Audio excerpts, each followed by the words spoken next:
Part 2. My boyfriend's manipulative best friend weaseled into our romantic getaway and then spent the entire time trying to break us up, so I got the perfect revenge.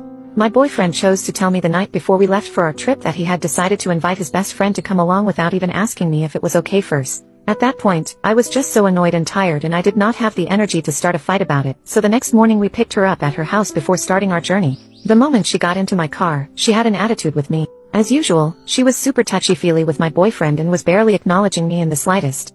I started to question why my boyfriend never seemed to register just how disrespectful his best friend behaved towards me, and only a couple hours into the road trip did I regret letting her into the car in the first place. His best friend just kept making excuses to touch him, as well as making loads of inside jokes that made absolutely no sense to me but had my boyfriend howling with laughter.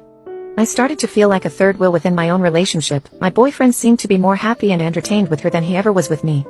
The longer we drove, the more tense I felt and the more I regretted not speaking up about her presence on the trip before we left. I felt my blood pressure